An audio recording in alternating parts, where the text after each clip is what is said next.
irmãos para ficar de pé. E vamos orar nesse momento. Convido o nosso irmão Ronaldo.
Amém.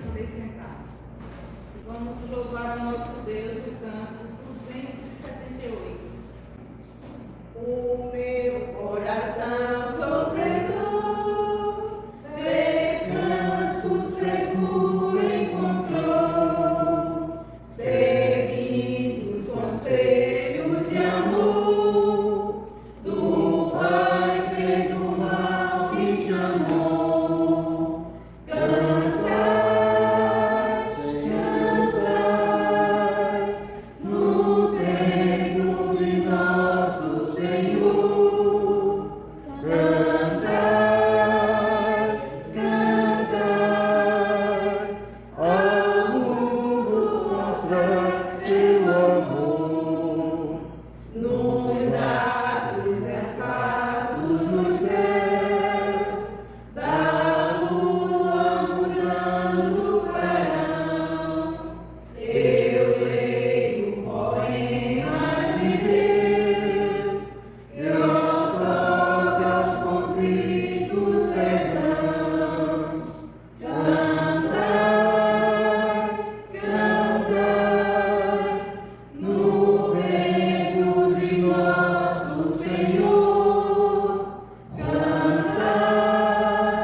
Segunda-feira do mês, no dia 9,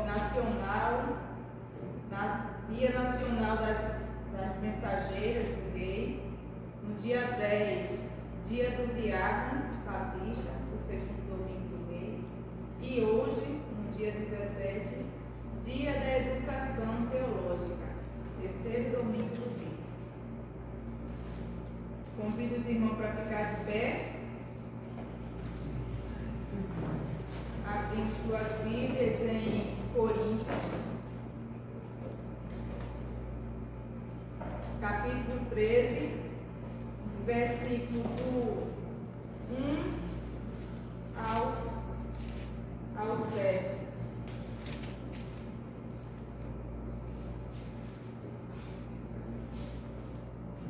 Coríntios, capítulo 13, versículo 1 ao 7.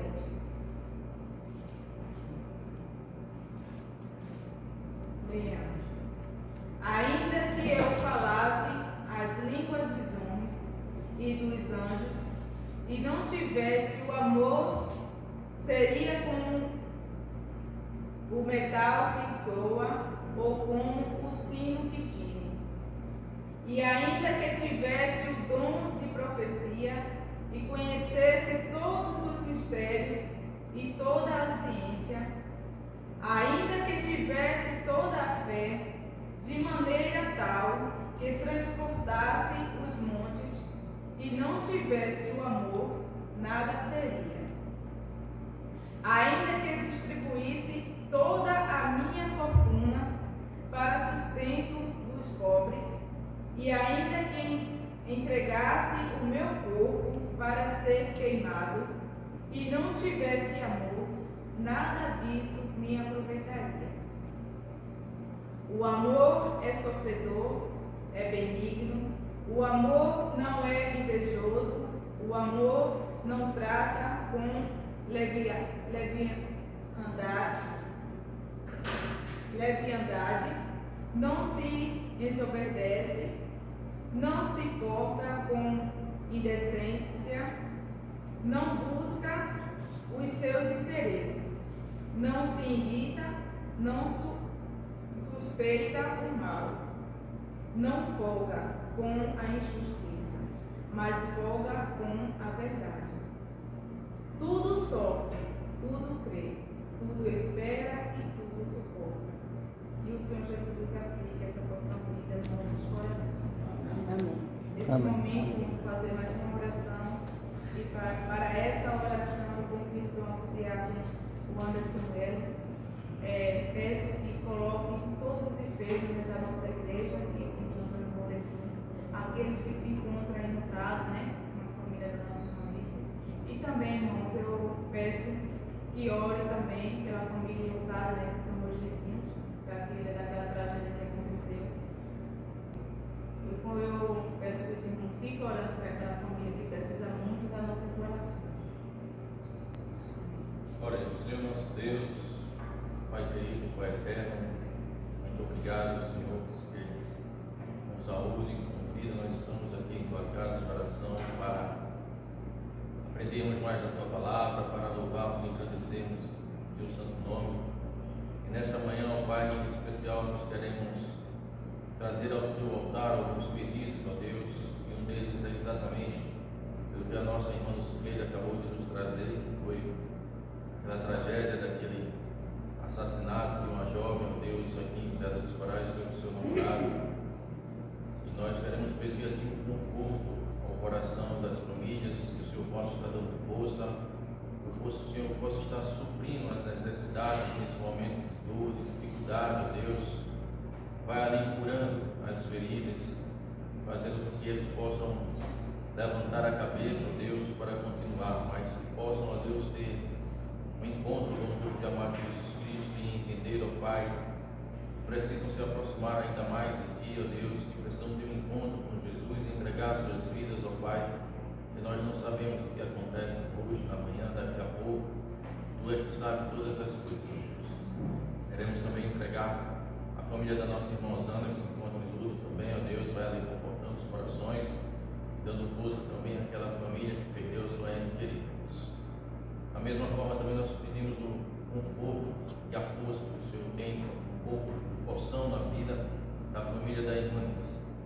Pai querido, Pai eterno, nós queremos te pedir em especial pela nossa cidade, do Cabo Santo Agostinho, que vive um momento de violência muito grande, a primeira do estado de Pernambuco mais violenta, a quinta do Brasil. E nós, como os cristãos, temos que orar sem cessar, Senhor, fazermos a nossa parte para mudarmos essa história em nossa cidade. Possamos estar pregando o teu amor, vivendo o teu amor, multiplicando esse amor nos corações das pessoas. O amor precisa estar imperando no mundo, ó Deus, para que este amor verdadeiro, vindo de Jesus Cristo, transformador, possa transformar a vida daqueles que estão perdidos no mundo. Pai querido, Pai eterno, nós te pedimos e nós te agradecemos, em nome do teu Filho amado Jesus Cristo, que vive e reina hoje para todos sempre. Amém. Amém. Vamos louvar ao nosso Deus, o canto 349, rica promessa. Como é grande, doce a promessa do Salvador Jesus, nosso Rei. Ao Rei confia na sua graça, Ele diz nunca te deixarei. Oh, não temas, oh, não temas, pois eu contigo sempre serei. Oh, não temas, oh, não temas, pois eu nunca te deixarei. Eu sou teu Deus e para livrar-te, sempre contigo eu estarei. Não temas, porque seguro eu pela mão te conduzirei. Oh, não temas, oh, não temas, pois eu contigo sempre serei. Oh, não temas, oh, não temas, pois eu nunca te deixarei. Para remir-te dei o meu sangue, pelo teu nome eu te chamei, meu para sempre, tu és agora, Deus, pois nunca te deixarei. Oh, não temas, oh, não temas, pois eu contigo sempre serei. Oh, não temas, oh, não temas, pois eu nunca te deixarei. Eras indigno, mas escolhiste. Não temas, pois eu muito te amei. Quem dos meus braços pode arrancar-te, sempre seguro te guardarei. Oh, não temas, oh, não temas, pois eu contigo sempre serei. Oh, não temas, oh, não temas, pois eu nunca te deixarei. Amém. Amém. Neste momento, o nosso pastor está com a oportunidade de trazer a sua lição para passar para cada um de nós o seu ensinamento que o Senhor Jesus aplicou já no seu coração.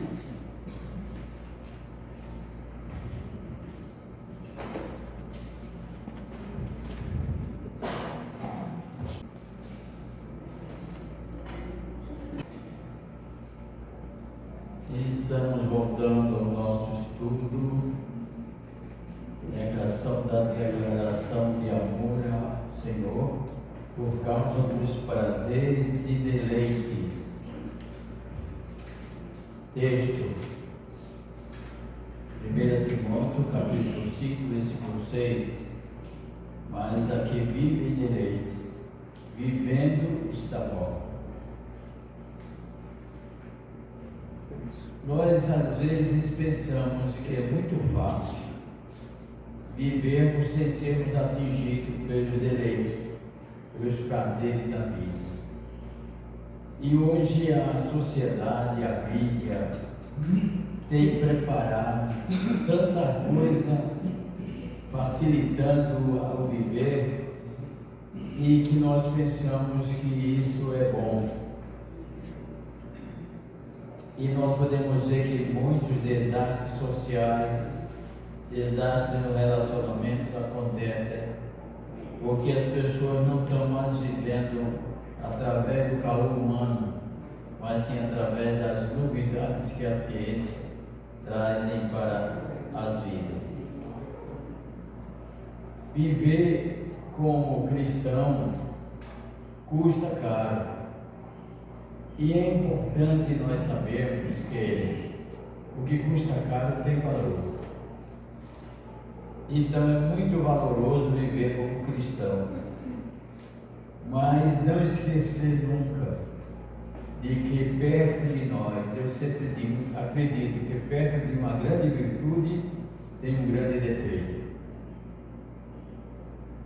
Nunca esquecemos que perto de nós, que buscamos a verdade, a seriedade, a fé, o amor, uma vida cristã digna, surgem muitas contrariedades, muitas coisas para nós abdicarmos da confiança, da seriedade de uma vida cristã, da medida que o Senhor Jesus Cristo quer. Eu disse na lição passada que nós precisamos ter uma vida cristã assegurada pela graça de Cristo, se, como Ele, chegarmos até a cruz.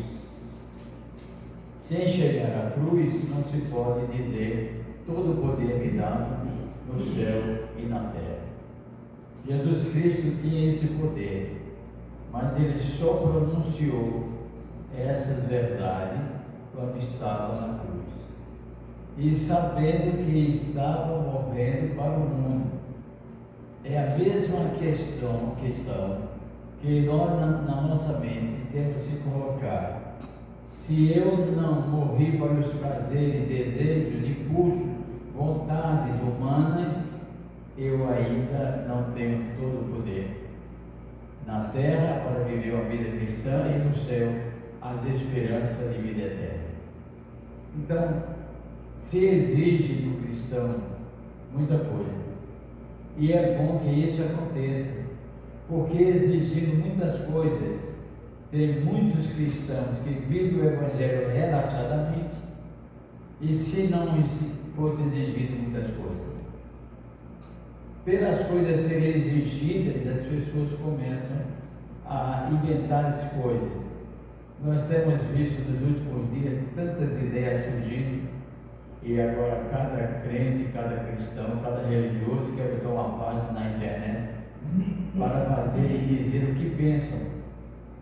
Dízimo não é bíblico, Deus não quer sacrifício de corpo, o corpo pode fazer o que quiser, há pastores acusando outros pastores, igreja acusando outras igrejas, e nós podemos ver isso, o Espírito Santo faz porque nós detectamos que aquilo nada é de Deus. Pode ter aparência, mas não é de Deus, porque Deus não divide, é uma operação que Deus não aprendeu, dividir.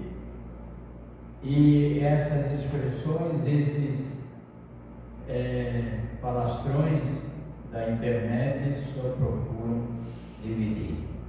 Então, não é o exaltado que pode dizer todo poder me dado no céu e na terra. É a humildade. Só os cristãos humildes podem ter e detectar em si essa percepção. Eu tenho poder no céu e na terra. Na terra para vencer as investidas de Satanás, e no céu porque confio na promessa do Senhor Jesus Cristo. Sem termos crucificado com Cristo, não teremos força para mantermos nossas declarações de amor a Deus. Diante das investidas dos prazeres e deleites, não há possibilidade de recusarmos os desejos impulsivos que se constituem a realização da carne. Poder impulsivo, eu quero, eu estou com vontade, eu vou realizar. Esses são os desejos impulsivos, e o Espírito não tem esse desejo, porque o Espírito é paz, temperança, alegria e conceito de realização eterna. Uma coisa que nós temos a compreensão e devemos ter essa compreensão de que as nossas obras são obras eternas. As que não forem eternas não podem ser registradas no nosso dossiê espiritual. As obras têm que ser eternas. Como pode ser assim? Tudo que nós fazemos, pensamos antes em que pode beneficiar o reino de Deus do que eu estou fazendo, do que eu vou fazer. Porque eu sei que as nossas obras são eternas. Deus nos criou novamente, nos fez nascer de novo, para que as nossas obras não sejam as obras da carne, mas as obras do Espírito.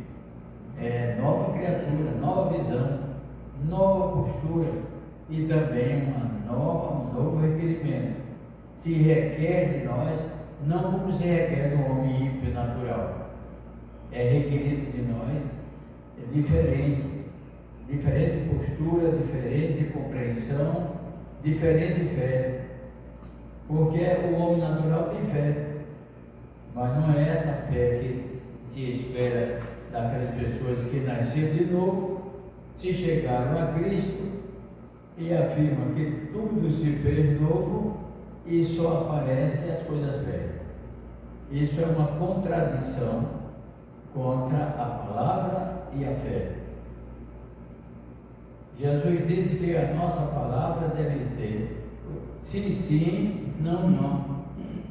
Então, se nós fazemos alguma coisa em contrário à nova natureza, nós estamos dizendo não ao que nós somos. Ou então, quando nós somos hipócritas, buscadores de elogio e de fama, quando nós dizemos que não somos humildes, nós também estamos negando, não é o nosso sim. Nós não somos aquilo que nós às vezes falamos. Nós desejamos ser uma coisa e absorvemos no momento e admitimos que somos. Isso aí também é negar a sua própria natureza. Eu não acho que existe cristão com a distância espiritual um dos outros. Quando eu estava relendo esse estudo, eu fiquei pensando que não imaginava ter escrito isso, e não escrevo isso para dizer às pessoas apenas.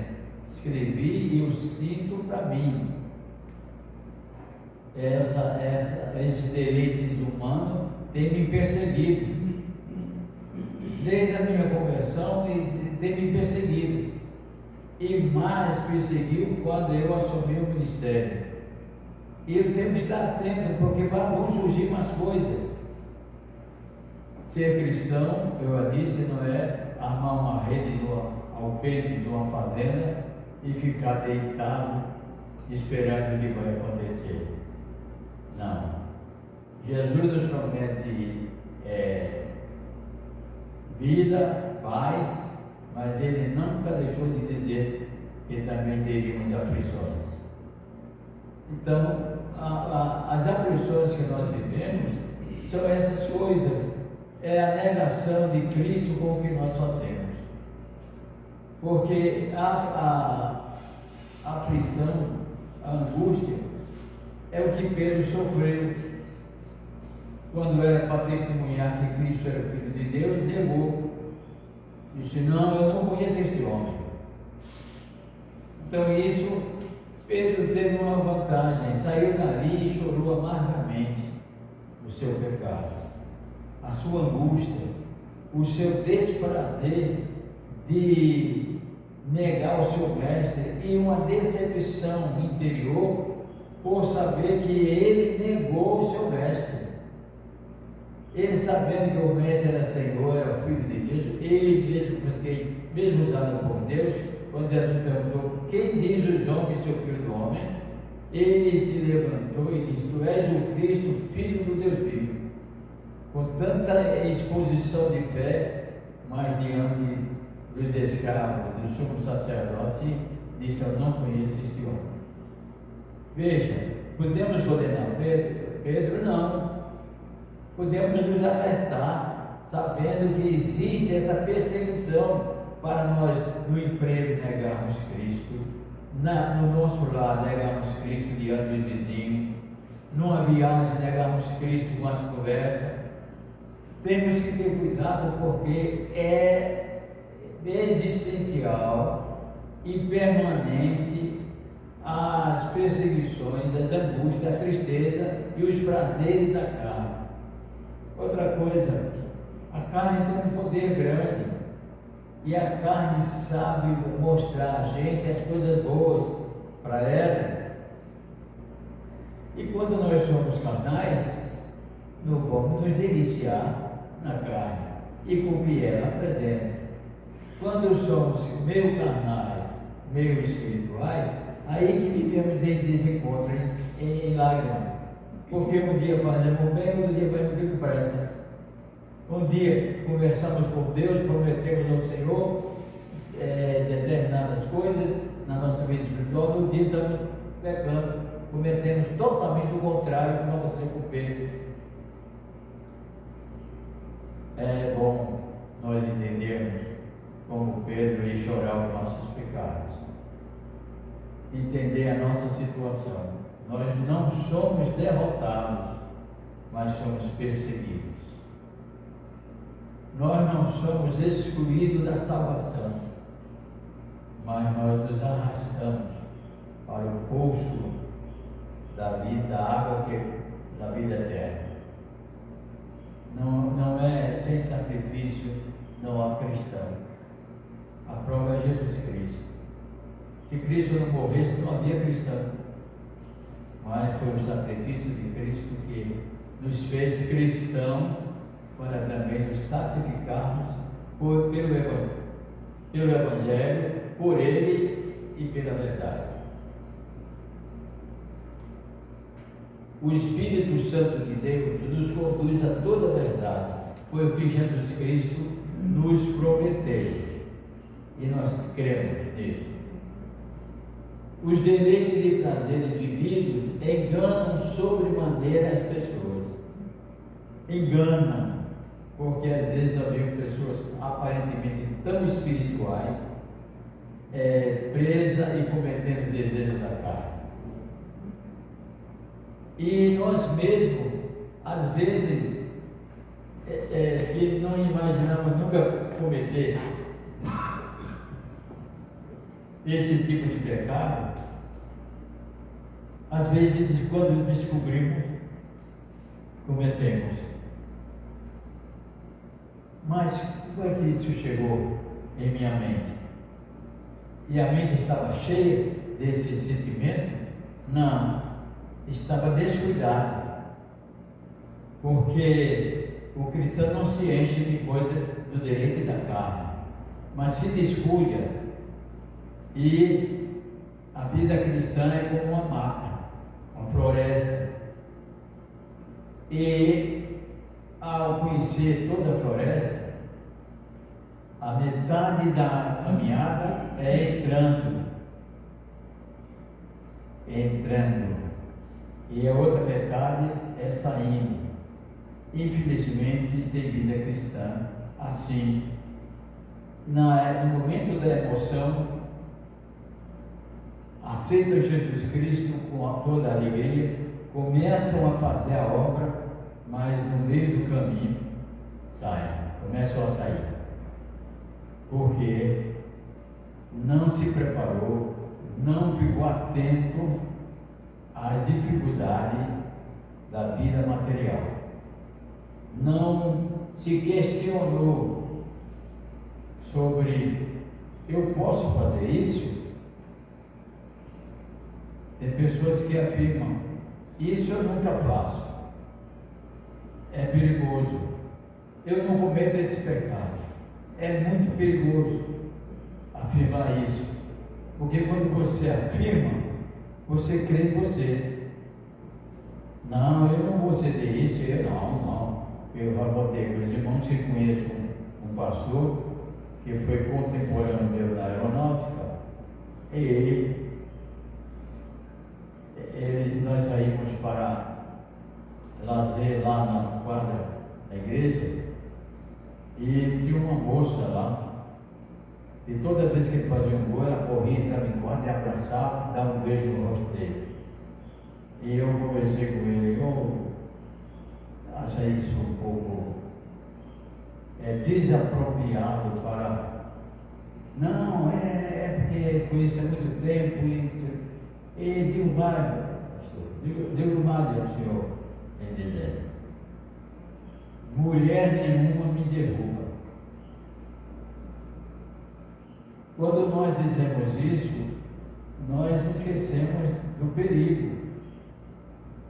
É feito o filho do Rei Leão, ri na porta do perigo. Esqueceu, não tem preocupação nenhuma sobre isso. E o que ocorreu é o que se esperava. Uma mulher o derrubou do ministério e acabou a vida dele. Os prazeres da carne são muito aguçados, são muito importantes, são muito deliciosos. É como o álcool, aparentemente é doce, o vinho, como disse Salomão. Ele é doce no paladar, mas no ventre é amargo. É doce realizar a vontade da carne, mas a amargura vem para o espírito. Então nós temos que estar atentos. Qualquer coisa pode nos tirar da linha em que estamos querendo viver espiritualmente. Qualquer coisa.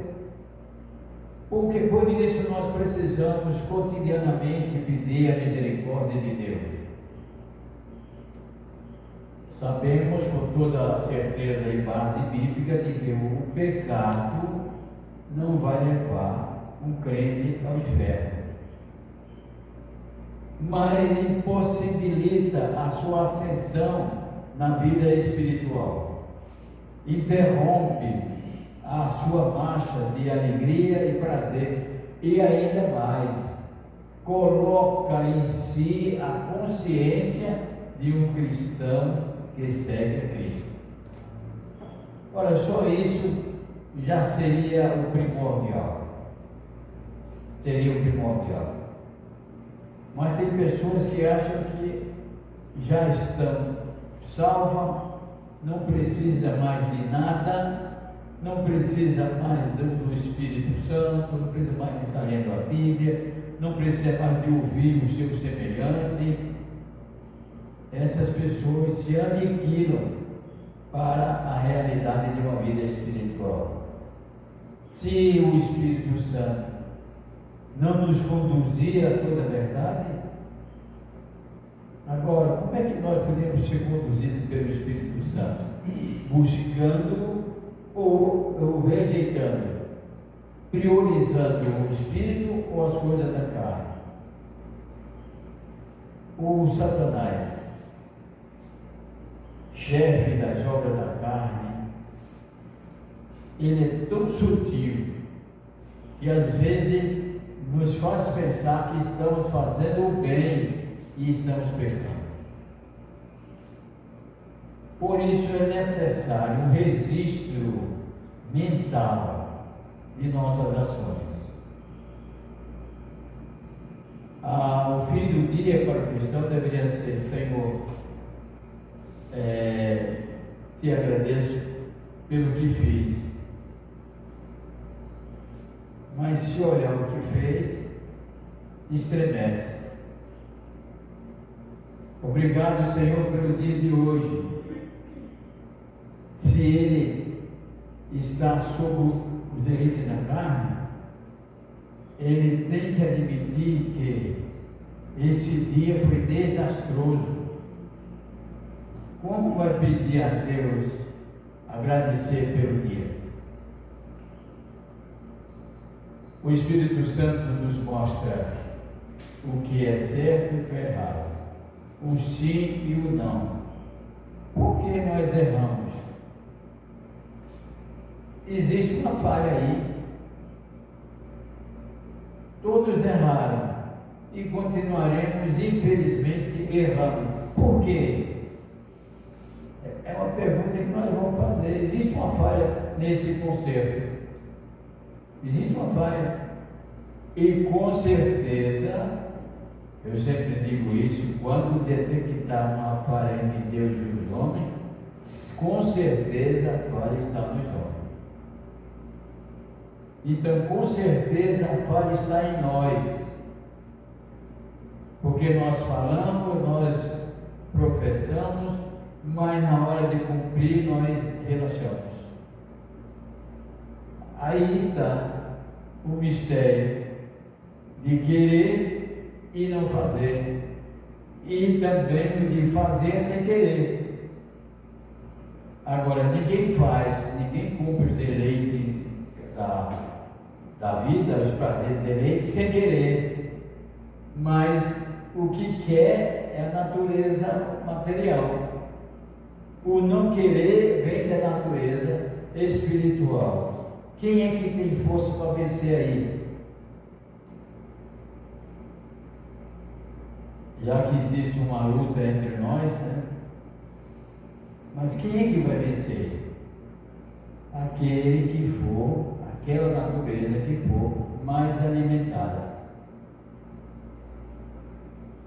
Eu fico imaginando comer para alimentar o nossa natureza carnal. Nós comemos 3, no meu caso, e no outros casos, eu como 6 vezes por dia, como os médicos aconselham.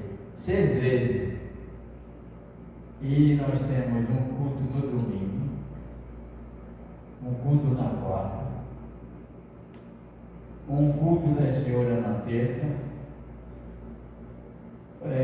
Eu também considero culto, ensaio de música na sexta. Se nós quisermos somente beber da água espiritual nesses momentos, a nossa alma vai ficar fraca. Temos que, na igreja, em casa, onde tivermos, sentirmos a presença de Deus e estarmos conscientes de que somos um representante de Deus. Aí a nossa alma fica forte. E quando vem os intempéries das vontades corporais, o Espírito é forte. E Jesus diz uma expressão que às vezes a Bíblia relata, não sei se foi Jesus ou foi Paulo, relata uma expressão que os crentes só absorvem a metade. Quando diz assim: a carne é fraca. Não, irmão, não, pastor, não, eu fiz isso, o senhor sabe, né? A carne é fraca. E se baseiam nisso, a carne é fraca. Mas esquece que a carne vive dos deleites e dos prazeres. Mas Jesus diz assim, mas a Bíblia diz assim: mas o Espírito é forte. A carne mesmo com esses alimentos se torna fraca, mas o espírito é forte com a presença de Deus. Então, onde é que está o erro? Na alimentação que nós estamos dando ao nosso espírito. Um espírito forte vence a carne. Um espírito forte vence os intempéries da vida material. Os prazeres e deleite forçam nossas portas, mas nós, além de termos a fechadura, ainda colocamos a trava do Espírito Santo. Então, aí nós podemos dizer: em Cristo somos mais do que vencedores. E sem Cristo nada podemos, porque Ele mesmo diz: sem mim nada podeis fazer. Então, irmãos, essa relação, esse estudo que Deus me permitiu escrever, serve para mim, foi escrito para mim. E eu estava hoje, bem cedo, relendo, mostrando que como é necessário nós entendermos que vivemos uma luta, vivemos uma guerra, e nós só vamos vencer essa guerra se tivermos Cristo conosco, senão nós vamos ficar no meio do caminho. Como Paulo diz, são muitos que correm no estádio, mas nem todos recebem a medalha. Nós corremos para receber a medalha. Agora, para isso, tem que olhar que tem um obstáculo, tem um pulo maior, um pulo mais alto, menor, e temos que chegar. E vamos chegar. Nos obstáculos mais altos, a fé nos impulsiona a nos levitarmos sobre esses obstáculos.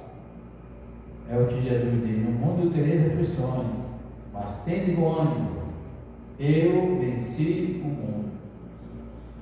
Mas pesado com as ações da carne, nós não podemos curar os obstáculos da nossa carreira nos estágios da vida espiritual. Necessários estarmos leve de consciência, leve de acusações, leve de prejulgamento, leve de preconceito, leve de irritações tolas entre irmãos. Para vencermos tudo, temos que ser o que Jesus solicitou ao Pai que nós fôssemos. Ele diz: Pai, eu peço que ele seja um, assim como nós. Se nós formos iguais, respeitarmos um ao outro, sabemos perdoar, carregar as cargas um dos outros, não condenar, porque não temos poder nem direito de condenar ninguém, mas amarmos e respeitarmos, irmos em busca dos feridos, aí nós estaremos levitando na vida. O Espírito de Deus confirma com o nosso Espírito que somos filhos de Deus, é o que diz a Bíblia. Se vivemos essa situação, teremos a ouvir essa afirmação dos céus: somos filhos de Deus. E não vamos ser filhos renegados, não vamos ser como os filhos pródigos, mas que sejamos filhos obedientes, até quando nós nos revoltarmos com a necessidade do rei ou com as ações divinas. Há pessoas que se revoltam quando um parente seu morre, se revoltam com Deus e abrem o saco das suas inquietações, cheio de perguntas: por que Deus?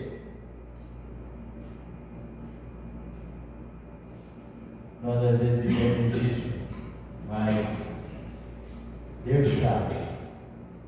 Deus nos permite que essas coisas aconteçam, porque se não acontecesse, se não existisse a morte, o homem seria o maior desastre da terra. A morte faz com que ele pare e pense. É o que diz Salomão: é melhor ir à casa onde há luto do que onde há nascimento. Porque na casa onde há luto, o homem sabe o que depende do que vai acontecer com a sua vida. Vai ter fim. A pessoa, se nós não tivéssemos o risco de irmos para o inferno,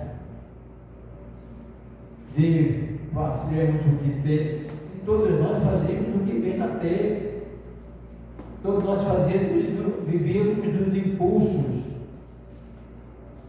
mas a morte e a insegurança de muitos do que vai acontecer depois da morte é que limita o homem a menos maldade que ele já vive e já usa. O Espírito Santo de Deus nos conduz a toda a verdade. Os deleites e prazeres vividos enganam sobremaneira as pessoas. Elas pensam que são felizes ao viver. Isso é que é triste. Pessoas sabendo que entregando a sua vida, sendo feliz em fazer as vontades da carne. Felicidade completa. Elas acham que possuem. Mas o texto acima nos ensina diferente. O texto nos afirma que quem vive os prazeres e deleites são pessoas enganadas e infelizes que imaginam que estão vivendo bem, mas estão mortas.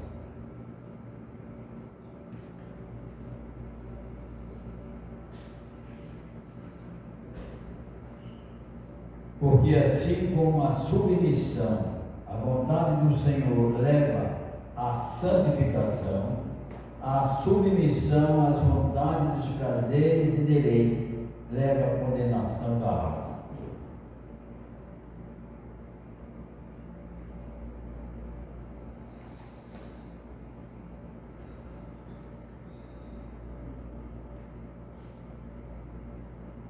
A condenação da alma, que é a única coisa que possui vida nos humanos, é outra coisa que os cristãos têm que atentar para isso.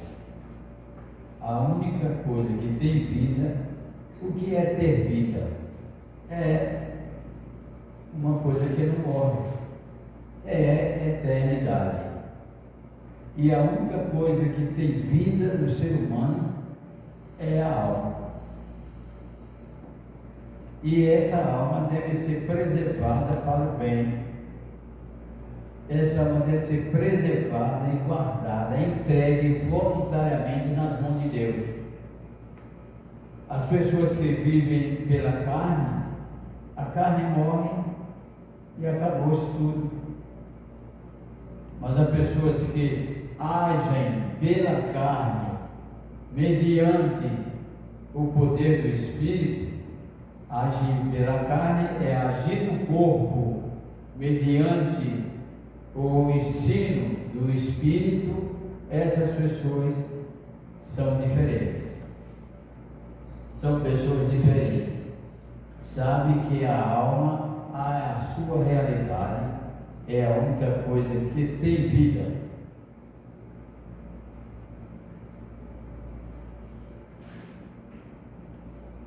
Por isso o inimigo usa estas fatais armas dos desejos e dos deleites para roubar, matar e destruir. A alma não é a vida, não é a importância vital, não é a eternidade das pessoas que podem viver com Deus. Então Satanás usa todas as suas forças para roubar, matar e destruir essas almas. Nós temos a certeza que nossas almas foram reedificadas pelo derramamento de Jesus, do sangue de Jesus Cristo na cruz. Temos essa certeza. A nossa alma era como semente seca, esquecida lá nas montanhas ou nos campos áridos, mas como chuva, o sangue de Cristo nos libertou, nos livrou de todo pecado e de toda condenação. Assim, nós podemos dizer: eu sou de Deus, mas toda vez que você diz eu sou de Deus e faz o que é do inimigo, você é um traidor e mentiroso. E o mentiroso rasgou o registro paternal de Deus e entregou o seu registro de paternidade ao diabo, porque o mentiroso é filho do diabo. Não sou eu que digo, é a palavra de Deus. As almas pelas quais Jesus morreu, o filho pródigo, por amor aos deleites da vida carnal, abandonou o pai e gastou todas as suas heranças, pensando ele que os deleites e os prazeres do mundo se eternizavam. Tem essa questão também que é muito importante detectarmos. Filho pródigo tinha tudo na casa do pai, mas o pai tinha uma doutrina de respeitabilidade ao corpo e à alma. O filho chegou a uma certa idade de tomar decisões, não queria seguir esses princípios. Então, o que eu vou fazer? Meu pai também não quer que eu namore, meu pai não quer que eu faça isso, faça aquilo, não quer, mas eu quero. E o meu pai já está tentando, meu pai já está ultrapassado. É esse o pensamento geral na juventude de hoje. Eu vou fazer pela minha cabeça, eu quero viver, não deixar meu pai tomar conta da minha vida. Que realmente é um erro o pai ou a mãe querer tomar conta da vida do filho. Que ninguém faz filho para si, faz para Deus ou para o mundo. Então, aqueles jovens talvez revoltado ou não, chamou o pai e disse: ó pai, encerrou agora a minha submissão ao Senhor. Eu quero a parte da fazenda que me cabe por herança, mas filho, herança se dá depois que se morre. Não, mas eu quero a parte que vamos fazer um estudo. Se o senhor morresse hoje, o senhor, que realmente o pai estava morrendo em parte na vida daquele filho. Eu tenho o senhor e meu irmão, e infelizmente as mulheres não contavam naquele tempo. Eu, o senhor e mais outro irmão, 3. Divide aí a fazenda por 3, me dê um terço e o resto eu vou viver a minha vida com esse. Então o pai, hoje em dia e antes, não podia segurar a vida do filho. Partiu a fazenda, deu ao filho. A fazenda começou a trabalhar com mais dificuldade do que trabalhava antes, porque perdeu um terço do seu recurso e deu ao filho. O filho foi viver a vida. Esse aqui é o engano mais terrível. Enquanto a Bíblia diz: quem vai por direitos e prazeres está morto, o filho pródigo queria viver a vida. Porque o desejo da carne, os deleites é morto. Porque ele se acaba. Só tem vida aquilo que é eterno, como já disse antes. Se acaba. E foi isso que aconteceu com o jovem, com o filho pródigo. gastou. Levou algum tempo para gastar um terço da fazenda, o pai gastou, mas foi breve. Daqui a pouco o rapaz se via numa situação complicada.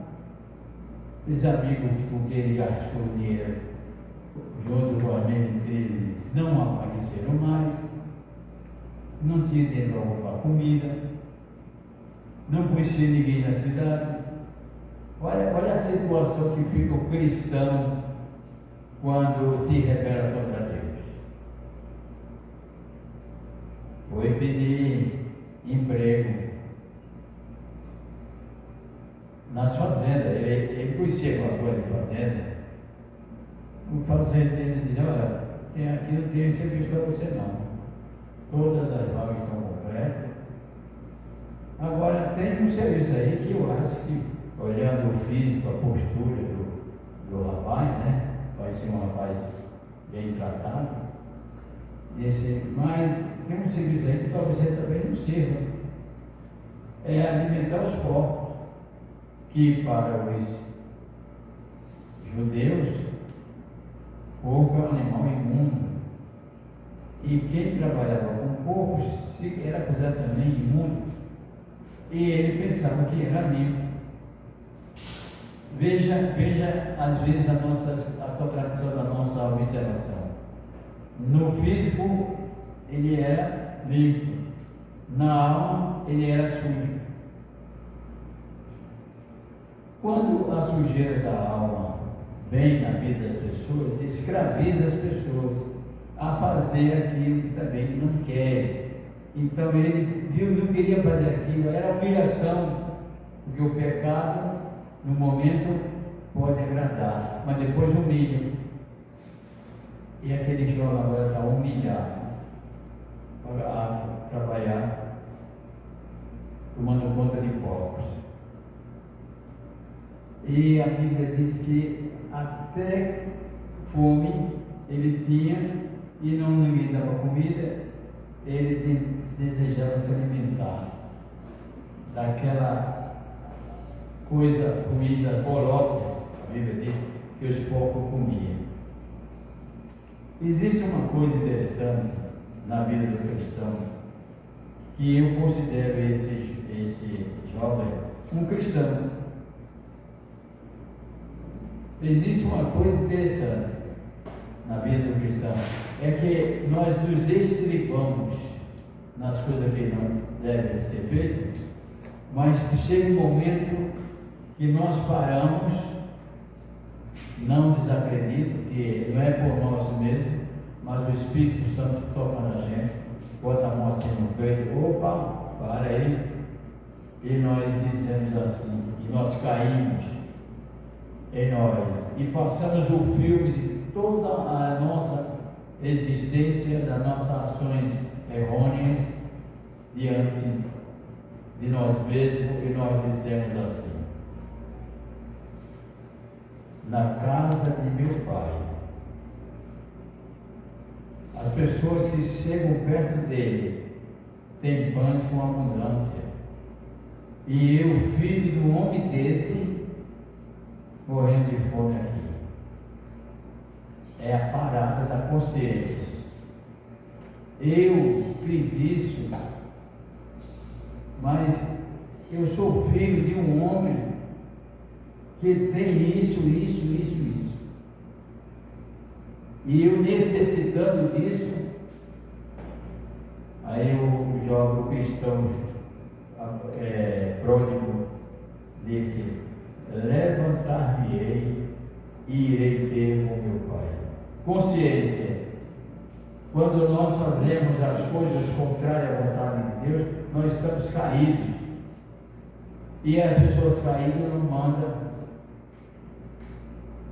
permanecem prostrados. E era isso que estava acontecendo na vida do filho pródigo. Mas quando ele disse: levantar-me-ei, isso incluiu consciência, razão e vontade.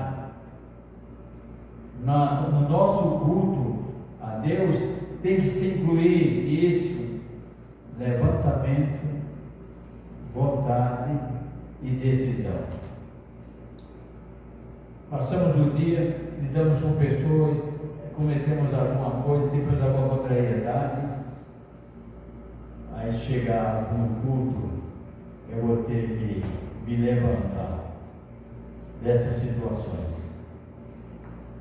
Ter vontade de adorar o Senhor e decisão.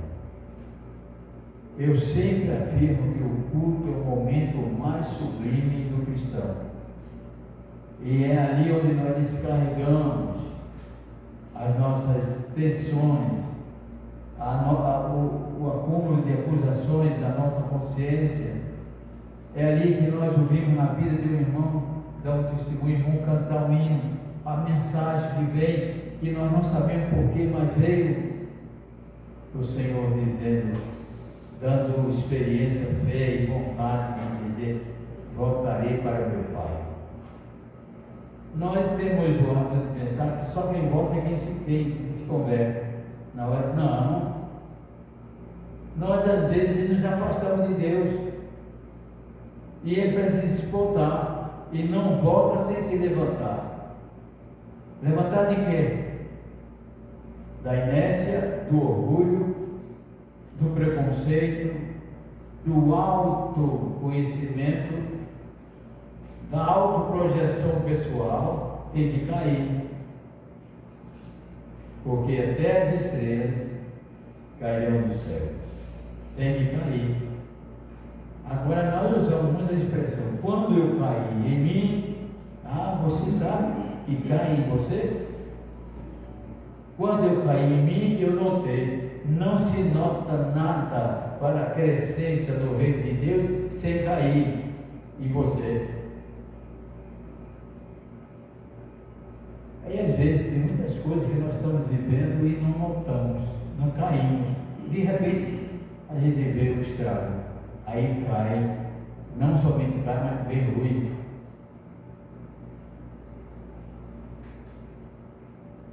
O filho pródigo, por amor ao deleite da vida carnal, abandonou o pai, gastou toda a sua herança, pensando que os deleites de prazer do mundo eternizavam-se. Pensou que não tinha juízo na terra, não tinha juízo no céu, nada estava sob a observância de Deus. Às vezes nós pensamos assim, nós somos isentos a qualquer coisa, porque nós somos crentes. Pensamento que não conduz e não é registrado na Bíblia. Mas os prazeres do mundo são passageiros, eles são da carne, e a carne é pó. É uma das coisas que nós botamos com coerência, se cremos. Eu vejo que a Bíblia é um livro tão importante, tão grande, mas que nós não cremos tanto na Bíblia. Nós cremos sim que a Bíblia diz que Cristo morreu por nós, que Cristo vai nos salvar, Cristo vai. Mas tem muitas coisas na Bíblia que nós ou não cremos ou passamos por cima. Quando a Bíblia diz que nós, o homem é pó, e ao pó vai voltar. Se nós sabemos que a nossa vida humana é pó, por que valorizamos tanto? Eu escrevi um pensamento que diz assim: a vida aparece muitas depressões. A nossa alma é a nossa realidade, o nosso corpo, as nossas deformações. Pasmo-me a observar como as pessoas amam tanto as deformações, amam tanto o corpo e esquecem da alma, que é a sua realidade. Então isso o filho pródigo imaginava: não, é meu corpo, eu vou viver para sempre assim, no bem. Já o salmista Davi disse diferente: o Senhor é meu pastor, nada me faltará, deitar-me em paz em verde e parto, guia-me as águas da tranquilidade. Certamente a verdade, a misericórdia me seguirão e disse que só em Deus ele tem eternidade. Mas nós entendemos claro que é a eternidade espiritual.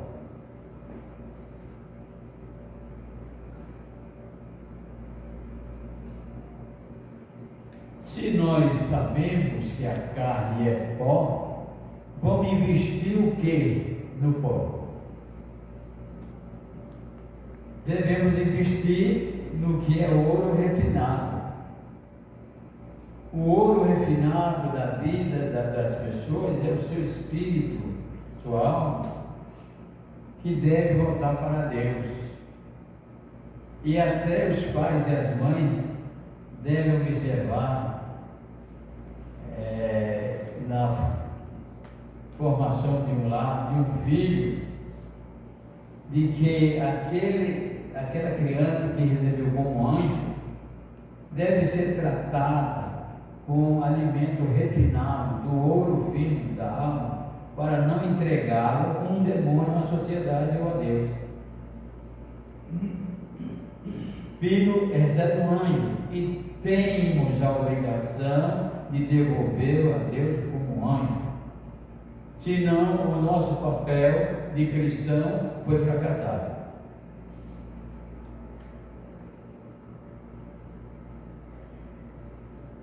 Por conseguinte, é muito passageira. Só a palavra de Deus, sendo observada na vida, garante a eternidade para as pessoas que venceram a luta contra os deleites e prazeres. Mas os prazeres da vida carnal fazem com que as pessoas gastem as suas heranças divinas. O filho pródigo saiu de casa com herança. Eu também acredito que todo ser humano nasce, vem à terra com herança de Deus, herança divina. E quando lá em Mateus 25, Jesus fala sobre a vida do Filho do Homem, ele diz assim: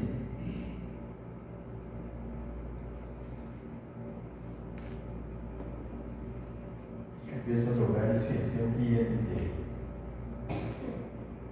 Vamos ver se eu me lembro.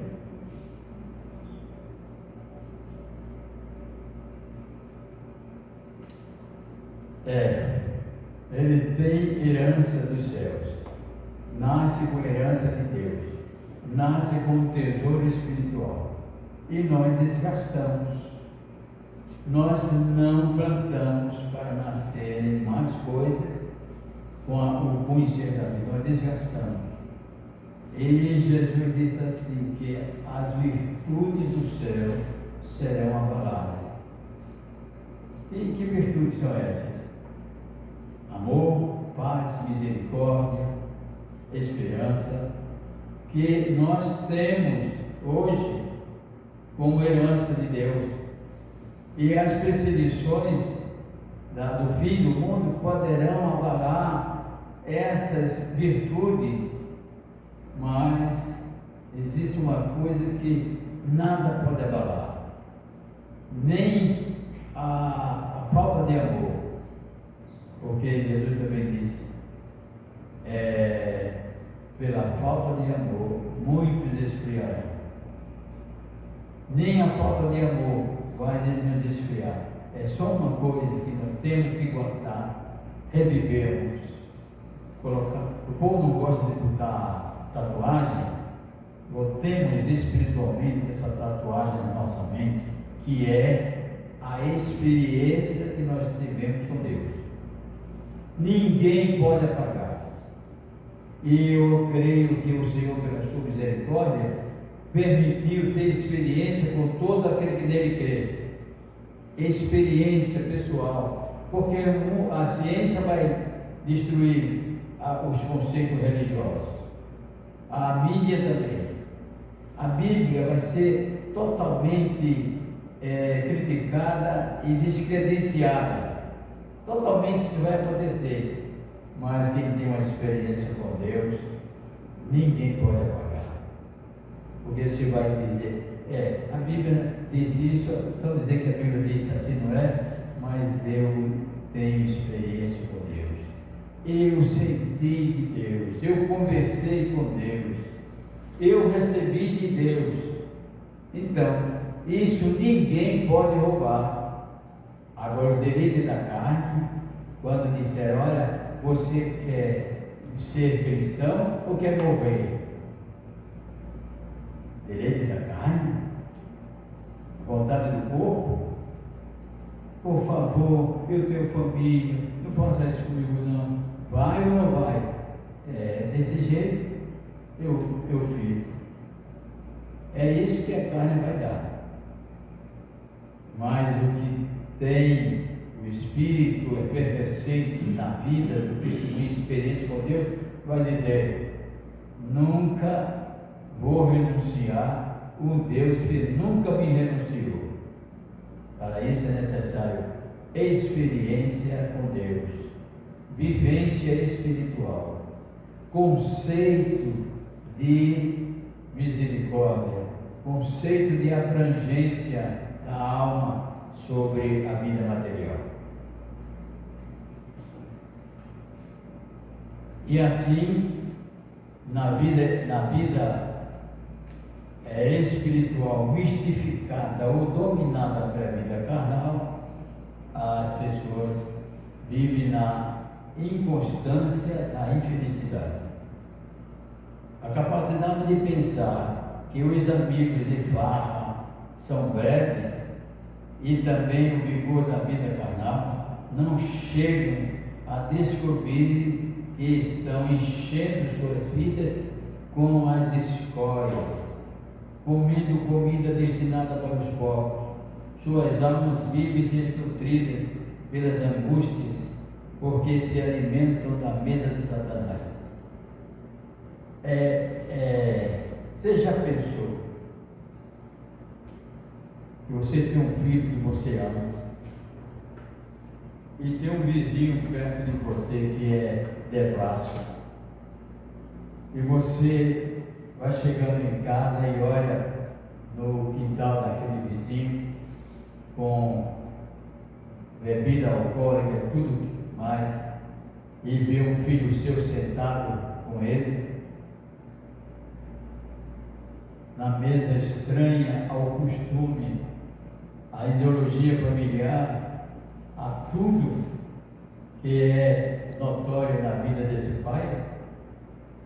É o que acontece com Deus quando nós nos sentamos na mesa de Satanás, na roda dos escarnecedores, para demonstrarmos que somos iguais a eles. Nós, como cristãos, não temos usamos o deleite de admitirmos que somos seres humanos especiais, que até critico isso. A pessoa se sentir melhor que o outro porque é crente. Desprezar os outros porque não são crentes. Não se comunicar com os outros porque não são crentes. Isso, no meu conceito, é totalmente errado. Não é o Evangelho que Cristo ensinou. Mas nós não somos como eles. Nem nos pensamentos, nem nas ações, nem na credibilidade. Nós somos diferentes. E eu me encho de alegria quando leio na Bíblia o Deus dizendo ao profeta: não temais, pequeno rebanho, porque me agrada em cuidar de vós.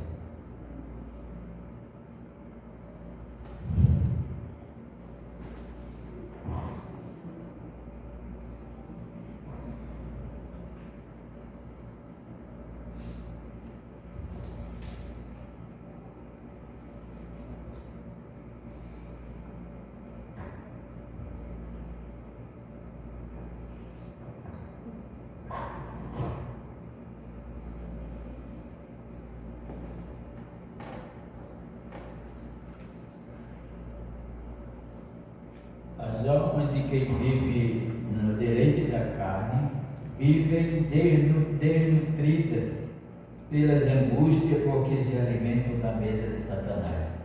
Essa comida só serve para aumentar a fome e destruir as almas. Os cristãos conseguem fugir destas armadilhas, clamando ao Senhor,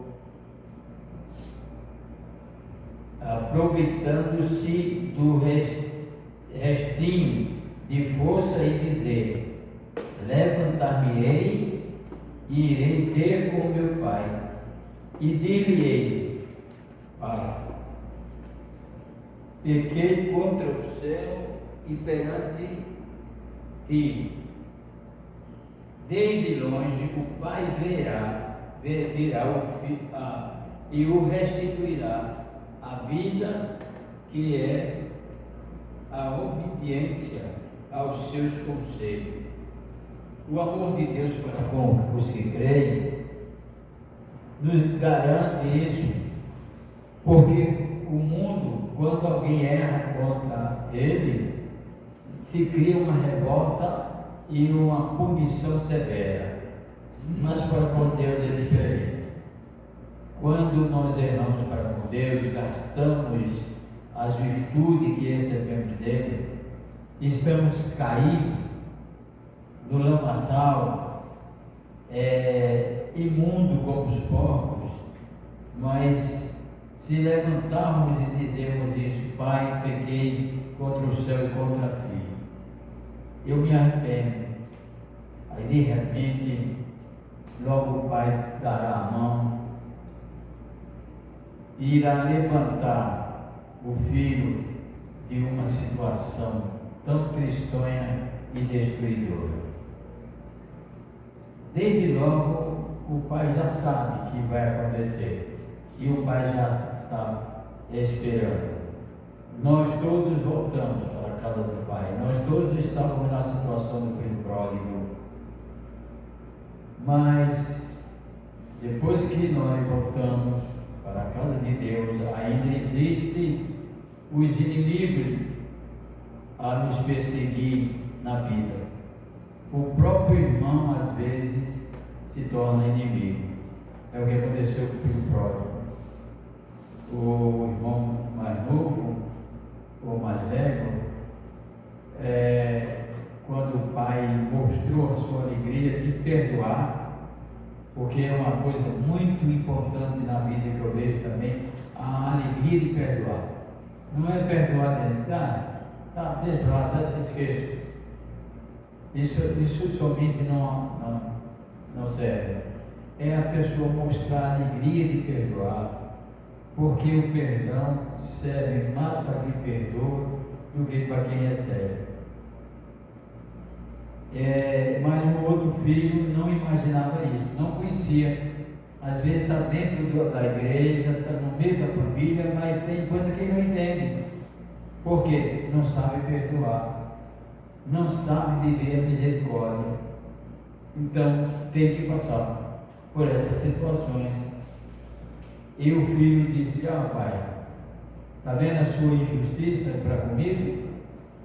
Esse aí que gastou a sua fazenda aí, você mata o bezerro para ele fazer festa com os amigos, e eu nunca me ofereceu bezerro cevado. Por isso, nós, quando estamos na obra de Deus como líderes, nós às vezes reclamamos isso, consciente ou inconsciente.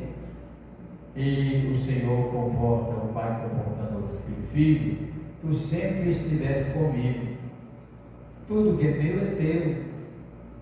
Então eu fiz isso por causa da minha alegria, está na minha alegria, porque o teu irmão, meu filho, estava perdido e foi achado, estava morto e reviveu. Mas só existe isso, o achamento e o revivamento, quando as pessoas sabem perdoar. Perdoando, eu escrevi outro pensamento que diz assim: se os cristãos perdoassem todas as ofensas uns dos outros, o reino de Deus ganharia muito. Mas às vezes o perdão é labial. O perdão não é efetivo. E a gente reclama. Deus diz para a gente: eu estou contigo sempre. Tudo que eu tenho de você, é seu. Estou contigo sempre. Porque às vezes tem líder que se não aceita o mesmo desenvolvimento de alguém na sua liderança. Às vezes o liderado desfruta mais conhecimento do que o líder. Aí o líder diz: mas Senhor, tu me botasse aqui, agora vem aquele fulano que está ali e está minando o meu lugar. Calma, tu não sabe para que eu estou levantando essa vida. E a gente, às vezes, a carne quer que todos tentam descobrir o intento de Deus, porque Deus tem que dizer tudo que vai fazer, invertendo os valores da vida.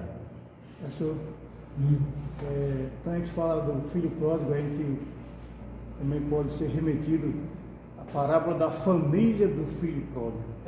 Muitas vezes a gente foca só no filho pródigo, e naquela família existia 3 situações, completamente ricas de experiências. O pai construiu um império, um filho que queria conhecer o mundo, o outro que se dedicava toda a força, de toda a vontade, mas não tinha um mesmo relacionamento que ele desejaria talvez ter. Ou seja, era uma família, um império muito bem construído, mas dividido. Tanto que um saiu, mas o que ficou também estava meio destroçado. Então é um drama da família do filho pródigo. O que ficou estava admitido, estava totalmente certo, que estava cuidando do pai e dos interesses da fazenda. O que saiu, mesmo gastando a parte da fazenda, mas voltou muito melhor do que o que estava lá. E o outro veio com humildade e ele estava com condenação. Esse que faz isso. Então, eu sempre digo, e eu sempre penso em Deus, que existem pessoas lá fora, no mundo, muito melhores do que eu, e que Deus pode chamá-lo a qualquer momento e fazer dele uma grande vida espiritual. No que nós não podemos assumirmos termos de propriedade individual de Deus. Porque quem somos nós para dizer: o meu Deus é assim, o seu é diferente, com outra pessoa, outro cristão? Mas infelizmente isso existe. Bem, já está chegando a nossa hora. Eu vou terminando de ler esse texto, porque para sairmos dessa lição e entrarmos no próximo domingo no capítulo 4. Mas quem permanece nos deleites, que é a obediência aos seus conselhos, mas quem permanece aos deleites se separa da amizade de Deus, porque se torna traidor, obstinado e orgulhosos. Quem ama os prazeres do mundo mente quando diz ama Deus e nem pode considerar-o de amigo. Todas as declarações de amor feitas por pessoas assim, que utilizam os prazeres e deleites, são mentirosas. As súplicas ao Senhor que vêm de quem pratica a obediência à carne não ultrapassam os telhados, porque a impiedade não pode chegar a Deus. A Bíblia nos dá bastante exemplo de como vivemos uma realidade espiritual, onde os prazeres e os deleites fornecedores do orgulho e da discriminação não podem ser ouvidas por Deus. As pessoas envolvidas nestes males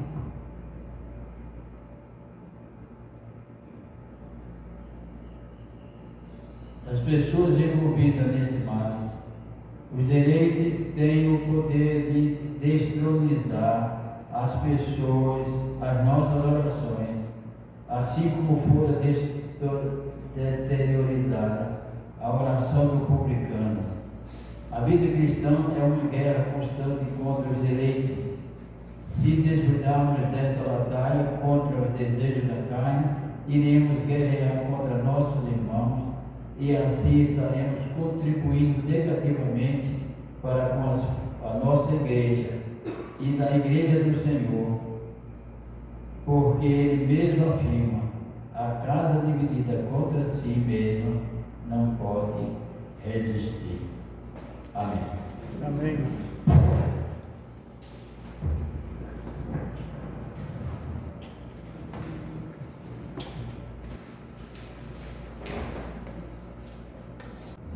Que possamos cada vez mais, né, aprender do deleite, né, do Senhor para cada um de nós. Nesse momento eu convido esse irmão para ficar de pé, para que a gente possa fazer uma oração final e que possamos, né, à noite estarmos aqui na casa do Senhor para o culto de adoração ao nosso Pai. Neste momento eu convido a nossa irmã Ana Amélia que faça a oração final, que possamos ir para nossos lares como o Senhor nos trouxe e possamos ter um dia abençoado como já foi, né? E o estudo dessa manhã já nos alimentou. Senhor, nosso Deus, nosso Pai amado, Senhor, somos gratos, Senhor, por esse momento de adoração na tua casa. Obrigado, Jesus, pela vida do nosso pastor. Abençoa cada dia mais, Senhor. Obrigado, Deus, pela existência dessa igreja. Abençoa todos, Senhor, que chegaram, aqueles que não chegaram também, Senhor, que estão presençados, Senhor. Abençoa os que veio para a nossa casa, abençoa as pessoas que estão em casa, Senhor. Abençoa, Jesus, nossos filhos, nossas famílias. Leve paz, não de paz, na tua presença. E obrigado, Senhor. Por tudo que o Senhor tem feito na vida dessa igreja, na vida dos diáconos, na vida dos adolescentes.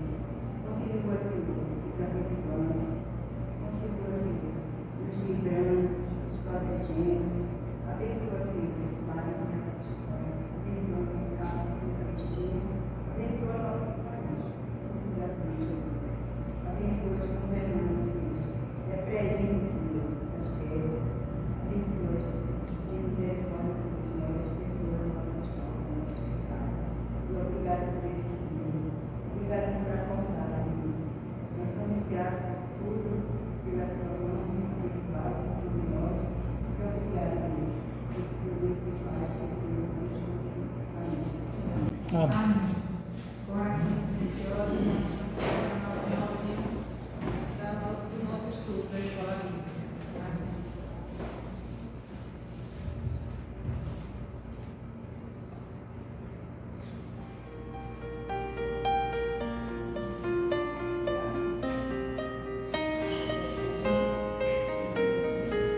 A tempestade vai passar, tudo vai ser diferente. Não há mal que nunca se acabe, dor que dure pra sempre.